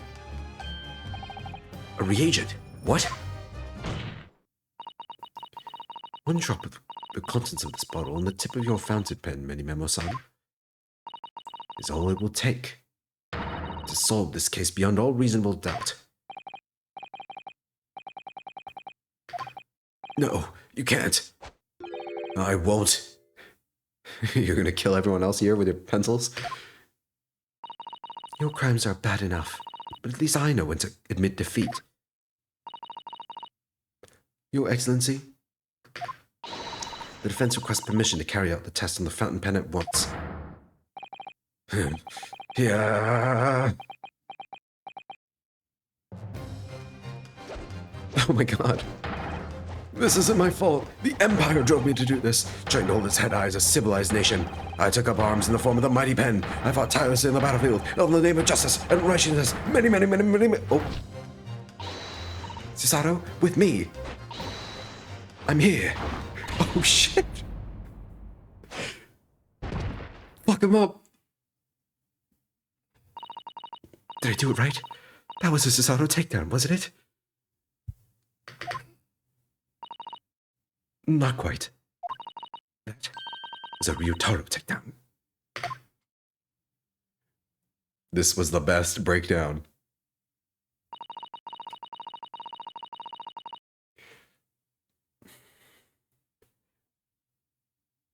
SSS plus tier breakdown animation. I can't remember anything that would top that. Are you kidding me? Finally, we get to throw hands against a guy. It's like they're doing shenanigans, and we're just saying nope. Sorry. Fucking yeet the guy into the stratosphere. It's peak. This game's peak. It's clear to everyone present. Oh, look at your frowny face. I saw it there in the lab, the poison. The devil got hold of me and decided to do it on a whim. I excused myself and emptied all the ink down in the sink of the bathroom, washing the reservoir out carefully. He waited for an opportunity to suck up some of the poison. Yes, that's right. Answer me one thing, Manimemo-san. Why did you steal it? For what purpose? To kill. To find out what it was made of and expose it in an article. I mean, it was a secret project after all. Too juicy for a journal like me to pass up. Why did the Englishwoman end up dead? I went into the hut intending to quiz her on the situation, that's all. As a reporter, a known killer enjoying full freedom, meaning justice by leaving the country, I told her what I thought about it. And she just laughed in my face. Oh, what's this? A Far Eastern caveman purporting to practice journalism. Oh, a battle of racists. Really, you must learn the difference between reporting and listening at doorways, you ignorant plebeian. What did you call me? This country with its pretensions to a justice system, to a free pass, it's really very depressing. You see our superior ways in the West, yet you lack the mental capacity to emulate them. Get out of here, you oaf. Get out and crawl back into the cave where you came from. Look at her enjoying her fucking mimosa. That's when I remembered about the deadly poison I happened to have in my pen at the time. What a terrible tale. In my head, I knew I should get out of there as quickly as possible, but I couldn't. I couldn't let her get away with what she'd done when she clearly had no remorse at all. I suppose it was my journal spirit getting all fired up.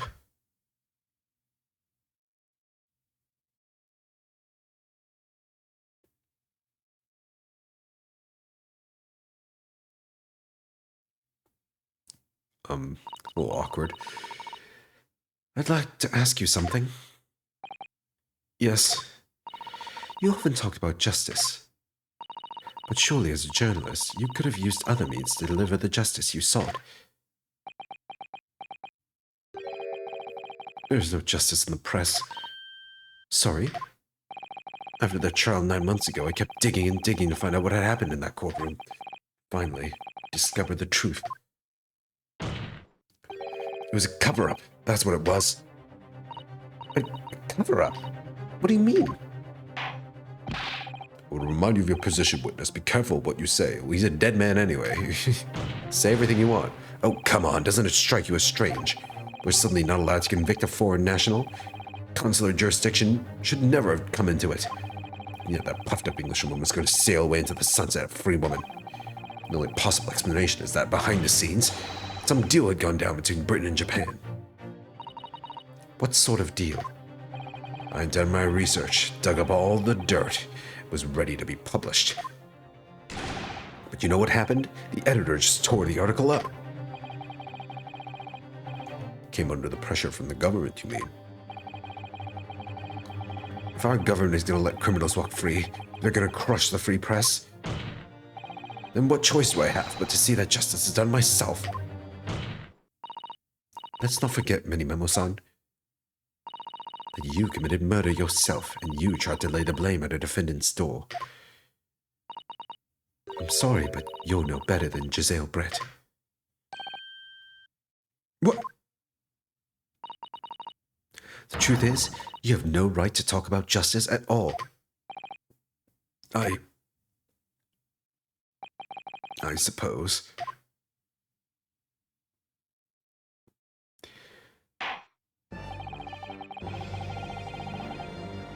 It would appear that we have reached a conclusion in this trial at last. Counsel for the defense, Ryutaro Naruhodo. Oh. Yes, sorry, Your Excellency. Just musing in a manly way here. It's almost unbelievable that this is your first experience of the Supreme Court. It was an excellent performance. In truth, it very much reminded me of your cousin's exploits. Oh, Naruhodo-san, Ryunosuke, you mean? The way he handled the trial 9 months ago and the way you handled this one, it gives me hope that we are genuinely entering a new era of justice in this land. That's very flattering, Your Excellency. Hearing the defense you put forward today made me feel most keenly that the future of our justice system will be forged by you and your contemporaries. Thank you. So, Prosecutor Aochi, do you have any final thoughts? What is this? You gonna cut your finger off? What is this? Prosecutor Aochi? I, Takatsuchi of the Aochi clan, have been bested by a callous youth not once now, but twice. If there was any shred of my former self left, it has withered and died here today. Seppuku? Gosh, your journey to cultural enlightenment sure took a while, didn't it? Silence! The ritual cutting of his top knot, most likely. Rather than living on in shame, I will end it all now with this blade. For that is a true path to Aochism. Aochiism? One hopes that it's the only way in which he'll be modeling himself after the witness.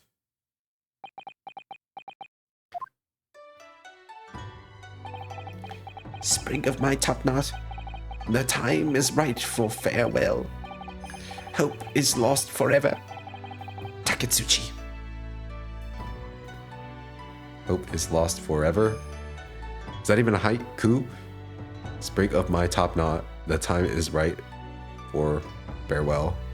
Hope is lost for... You couldn't even get it right. Huh?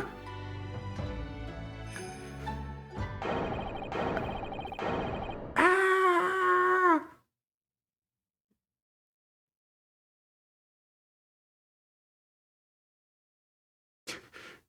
There it goes, in the wind. Rip top knot. F. Everyone is praying for this guy's top knot. Even Mr. Turtle.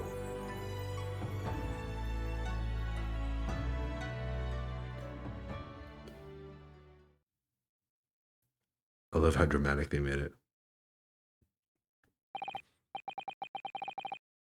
It was very necessary. If it was anything less, then I would have been disappointed.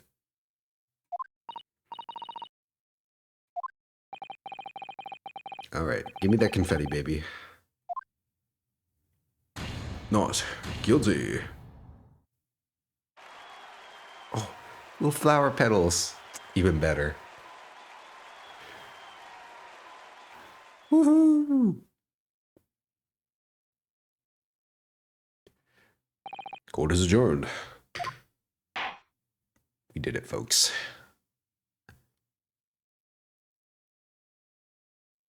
Trial 1 over.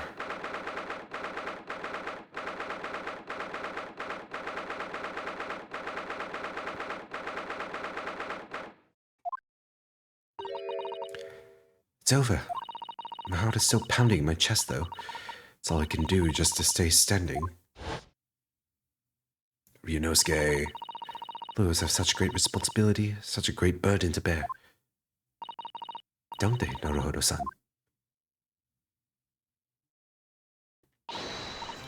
Susato! Alright. So we just finished the trial, so I think we're gonna leave the happy conclusion for last time, because I feel like, yeah, I want to start off the stream with this, so we can start with the beginning of the next episode, right?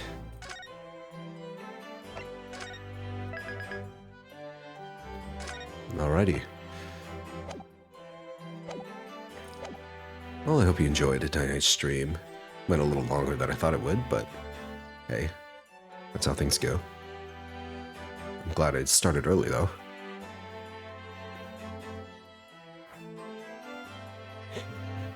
Alright, well, until next time, have a great rest of your night. Take care of yourselves. Stay safe out there. Be well. Bye-bye.